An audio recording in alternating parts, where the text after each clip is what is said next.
Werewolf Problems 2023 Part 1 Werewolf in the Backyard. Dear Scary Stories NYC, I had owned my modest country home in northern Michigan that my wife and I continued to live in for 17 years without ever seeing a dogman or believing in any of the stories. I had always thought it was just local folklore, something to tell around the campfire to scare the kids. But then one day in mid-July earlier this year, I experienced something that changed my mind forever. I was outside in my yard at dawn, mowing the lawn before the day got too hot for this old man to be exerting himself, when I saw something out of the corner of my eye. It was moving through the trees, quickly and quietly. I stopped mowing and I looked closer. At first I thought it was a prowler, and I guess it was, but it wasn't a human prowler. It was definitely a dogman. This was the biggest and most muscular creature I had ever seen. I would say almost absurdly muscular. It stood at least 10 feet tall and was all ripped, to a ridiculous degree.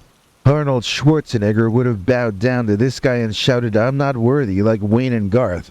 If you don't get that reference, ask anyone over 80 to explain it to you. This creature's fur was a dark reddish brown, and its eyes were bright yellow. Those eyes were the most incredible part.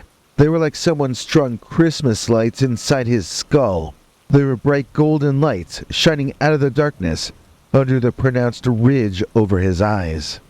It was hard not to stare back into them, but I know better than to stare back at any kind of predatory animal.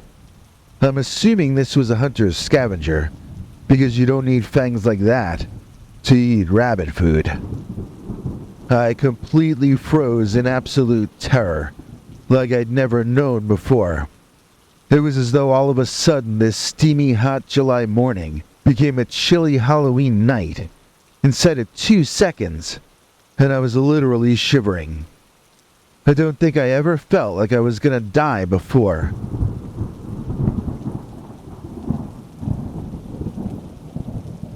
But that creature was so huge, so fast, and well coordinated, so powerful and agile. It could have done anything it wanted to do to me, and I wouldn't have been quick or strong enough to do the slightest thing about it. That was a horrible feeling that I had never experienced before. Other than my parents and some pets passing on, I hadn't truly faced death. I never served in the military and I'd never been mugged, so I don't think I ever really confronted my own mortality before.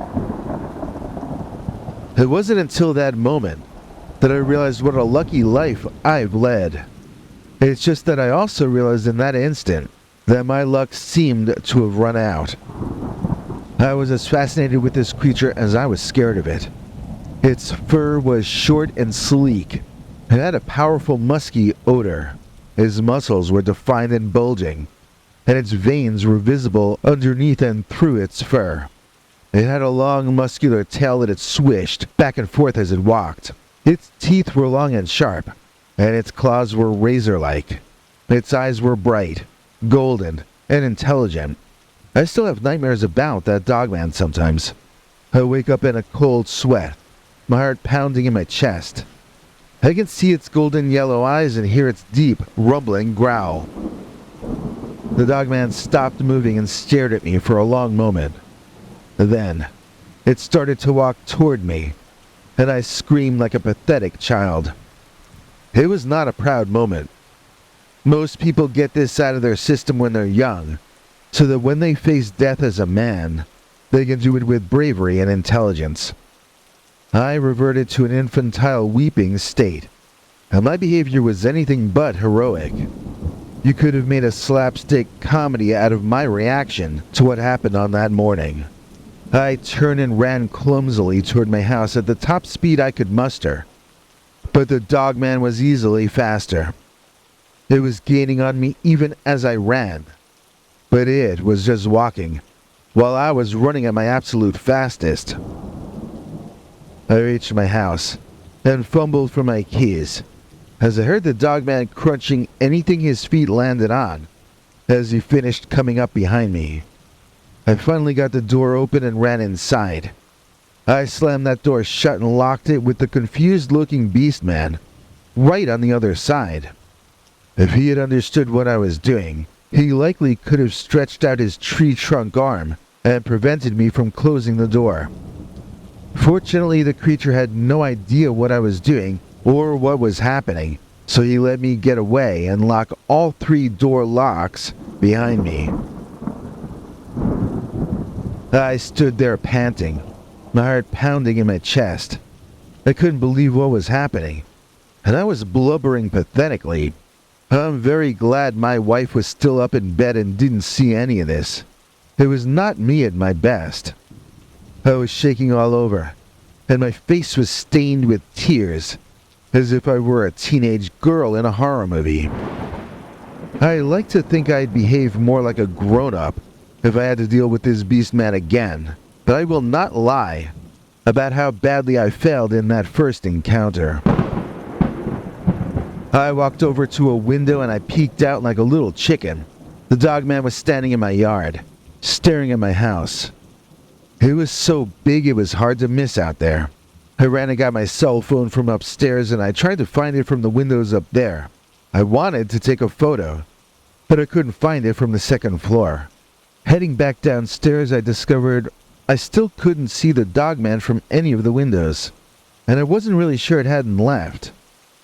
It sure didn't feel like it had left, though. It still felt like I was being watched. I was even tempted to go out back and look around, but I was too paranoid. I figured it might be right outside waiting to ambush me, and that I wouldn't be safe out there. But I don't know if I was being silly or not. I drew all the curtains closed and stayed away from the windows for the rest of the morning. I was too afraid to go back outside until my wife got up, and she went out back to put my lawnmower away. I couldn't let her put herself at risk, so I pulled her back into the house, and I went outside and finished mowing the lawn like a grown-up. The creature was probably gone, but if it were still there, it was only watching me from the woods, not chasing me around any longer. I've been somewhat honest with my wife about all this, and I don't know exactly if she believes me. I mean, she does see this as a real problem for me, but I think she sees it as a midlife crisis, and she probably thinks that I imagine the dogman. She got me this weightlifting machine, which must have cost her a big bundle. We have it set up in the basement now, and I have been using it. Even if I contacted A-Rod himself and got all the best steroids, I don't think I will ever be as bulked up as that Giga Chad dogman that I got chased by on that morning. But my wife is right that it has made me feel a little bit more in control of my own destiny again. I might never be strong enough to fight a dogman, but I do feel like I can handle myself better than before. Heck, I'm in better shape now than I ever was when I was younger, and I've only been working out for 6 or 7 weeks at this point. So, I'm hopeful again about life, for better or worse. Well, I mean, it's hard to be hopeful in 2023, obviously, but I do feel better able to handle the abuses that are being dished out to middle-class people like my family. And the only reason I've started to get more serious about my life at this late stage of it is because of the dogman.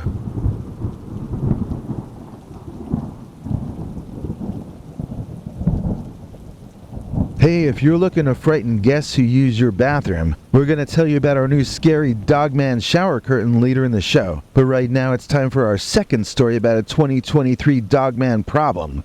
And this one is called The Dogman in My Family's Mausoleum.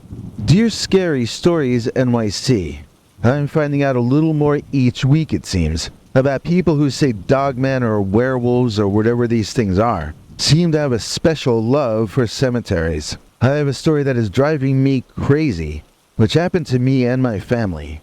I say it's driving me crazy because I can't wrap my mind around it. The whole thing just doesn't make sense to me. And I wake up 5 mornings out of 7 thinking about how it somehow seems illogical.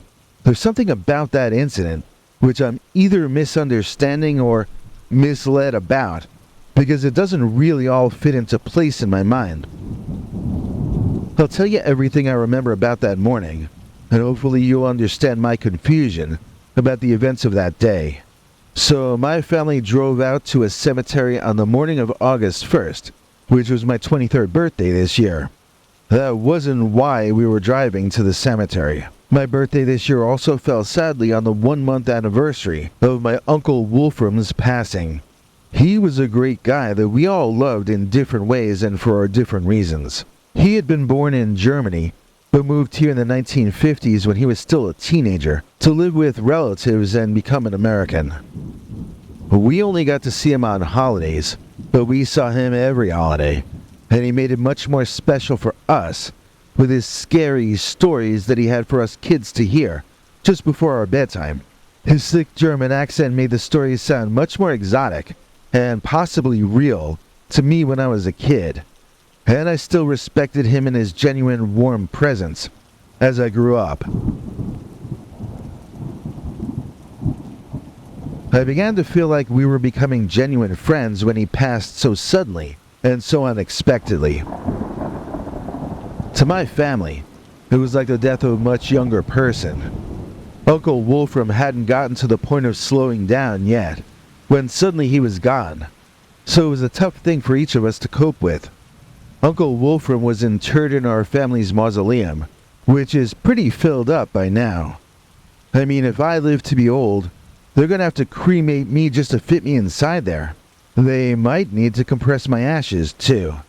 It's a crowded place inside that mausoleum. I had only been in there one time, and that was when they moved Uncle Wolfram's coffin in there, and some religious guy in a dress said something or other to signify that we lost our uncle. I know that most families are not going to visit your grave on the 1-month anniversary, but Uncle Wolfram was a special guy that we all loved a lot.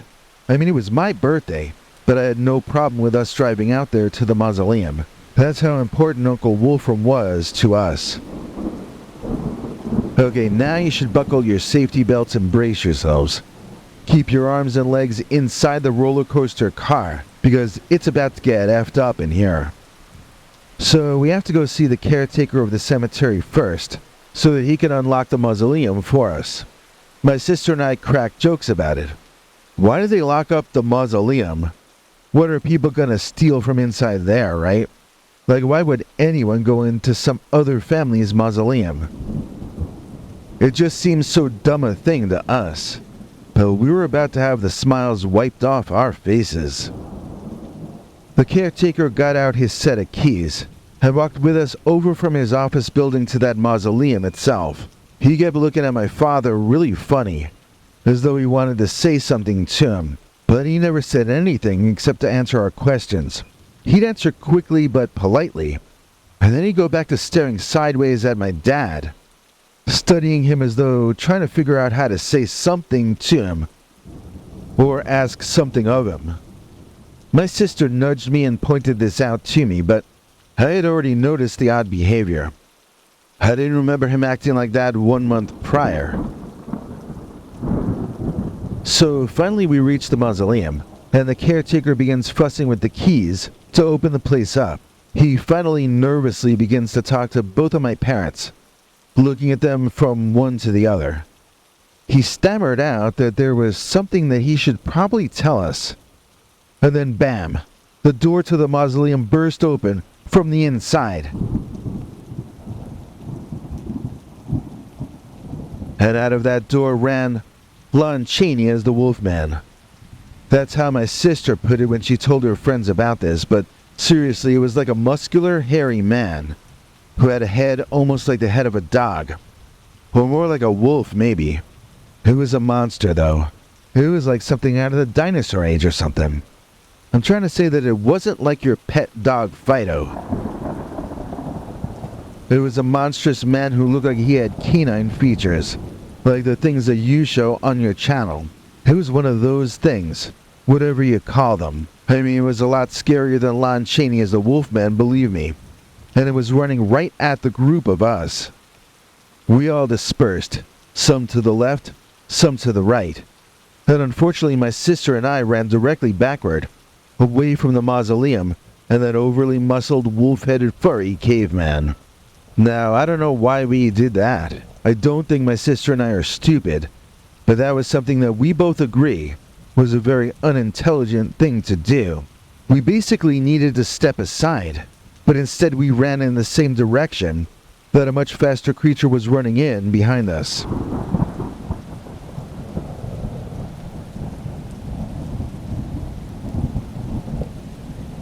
We probably had more than one chance to step aside, but we were panicking and running on instinct. Well, that is not a very good survival instinct, as both of us got trampled over by the two-legged man-like thing as it ran over and past us through some trees and onto the other side of the cemetery that we couldn't see from our vantage point. The creature landed down hard on my back and completely knocked the wind out of me. It was painful and scary to breathe air back into those lungs, and that was the only thing I could focus on for some time. My sister was fine, because the creature stepped on her giant butt. I mean, she was crying about it, but she cries about everything. Her boyfriend and I have given her a real hard time about it since then, telling her that her butt should be examined for DNA evidence of the dogman or whatever. Actually, it left an impression in her behind for a few minutes, but that's not really like a footprint that could be seen or analyzed or made a plaster cast out of. I guess its feet weren't too dirty either.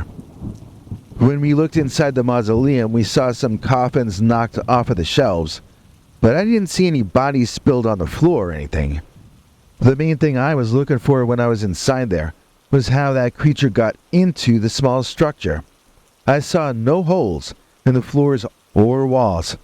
It seemed to me as though the coffins were all still closed, but I was ushered out of there by the caretaker and my parents quickly, who wanted to see what had happened without me or my sister's help. We waited outside discussing what we had seen, and when the three older people emerged from inside, it looked as though the coffins had been put back into place. We were not invited inside though. It seemed that we were all walking back to the office where the car was parked, without going in there to pay our respects to our recently lost uncle. Nobody was answering my questions, as the caretaker rambled on and on about how he had been hearing sounds coming from inside, and how he was too frightened to go in there and find out what it was. Now, my parents won't discuss any of this, and they won't discuss returning to that cemetery either. They don't even like talking about the old days anymore, if Uncle Wolfram is part of the memory. They've gone radio silent on any subject related to him or the cemetery. My sister and I have plenty of questions though, obviously. Like, how did that creature get into that tiny stone vault? What was that beast anyway? And what was its interest in our family's mausoleum? These are the questions that keep me up at night. These are questions my parents refuse to entertain. And so I'm left with more questions than answers about the dogman in my family's mausoleum. Come back tomorrow for part 2 of Dogman Problems 2023, right here on Scary Stories NYC. There used to be a country star named Merle Haggard, and our EP today is Patricia Taggart. Please join me in thanking Patricia Taggart for rejoining our channel memberships and making this episode possible. Patricia gets to see our secret members-only episodes, which feature elements we aren't allowed to talk about on his main channel here on YouTube. It's one way you can support the channel and help us stay alive. Another is by picking up some of our merch, such as our new Scary Dogman Bath Shower Curtain. If you ever watched The Munsters or The Addams Family, and you saw house guests running in fear from those homes, well, see how your guests react when they open the bathroom door and see a life-size dogman giving them an evil grin from inside. But they are cool, and at over 6 feet, they really are life-size. They're taller than Henry, but he's a shrimp. Anyway, you can get yours today from the link in the description, and hopefully also the image link under this video, if all has gone well on that end. And now, speaking of Henry, here he is. Hank? Thanks, Biggie. And thanks to all of you for watching this far. If you liked it, please click like. If you'd like to see more of our work, please subscribe. And also click that bell icon if you'd like to be notified when we put out a new episode. To become an executive producer, you can donate to us through the thanks button under each of our videos, or through our paypal.me/PeterBernard209 page. To receive cool perks like secret uncensored Dogman episodes far too wild to ever run on this channel, you can become a YouTube channel member by clicking the join button, or join our PayPal subscribers club at peterbernard.com. Joining either at the $3 a month level or above gets you access to our over 25 hours of secret uncensored Dogman stories available nowhere else. Do you have a scary story about Dogman or some other kind of high strangeness that happened to you? Let us know by emailing us at scarystoriesnyc@gmail.com or by leaving us a voicemail message at 804-LA-SCARY. You may need to call back on that when it cuts off after I think 3 minutes. And if you don't want to do any of that stuff, thank you for simply watching to the end. Good night, and have a scary tomorrow.